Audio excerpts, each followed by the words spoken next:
TF1 lançait ce vendredi 14 avril la 5e saison de son jeu d'enquête musicale Masked Singer. Pour l'occasion, de nouveaux costumes ont fait leur apparition, avec des personnalités inattendues. À peine 5 petits mois après la 4e saison, qui a vu Amaury Vassili ressortir grand gagnant, TF1 lance déjà la saison 5 de Masked Singer.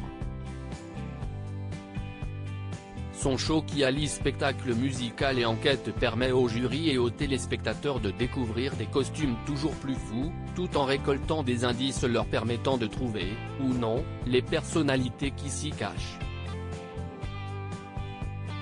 Une nouvelle édition haute en couleurs, d'autant plus que cette année, ils sont très nombreux à participer, pas moins de 17 candidats de renom, sans compter les stars internationales prévues dans les prochains épisodes. Masked Singer, une sélection de costumes complètement dingue pour l'heure. Dans ce premier épisode, les téléspectateurs ont pu découvrir des costumes très réussis. Parmi lesquels un alien, une méduse, une biche ou encore une sorcière, sans oublier la chenille, le soleil, le husky et le canard. Une sélection d'animaux et autres créatures fantaisistes, à laquelle s'ajoute le chameau, qui a la particularité d'avoir 2 stars en son sein, et non pas une.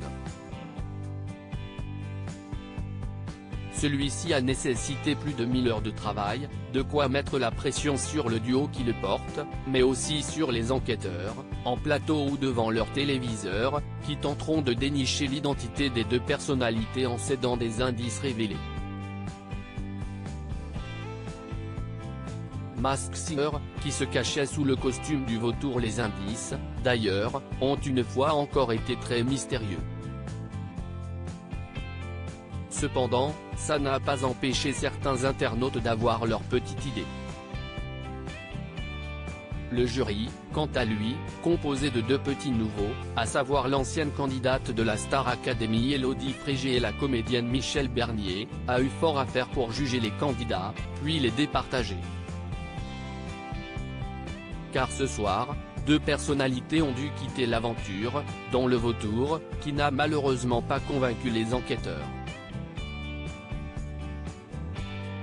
Comme d'habitude, des indices ont été révélés avec un peu d'avance par la production.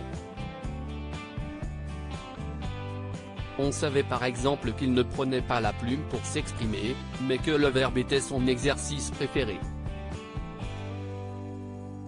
Par ailleurs, Jeff Panaclock a réussi à trouver l'identité de l'oiseau en misant sur le prono d'or, une nouveauté permettant de remporter des points et un indice pour un autre animal si la réponse s'avère correcte.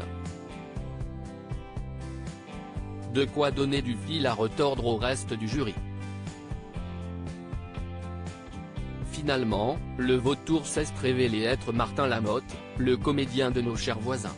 À lire aussi, Martin Lamotte évoque sa vie loin des plateaux de tournage avec sa femme qu'il a épousée à l'âge de 74 ans.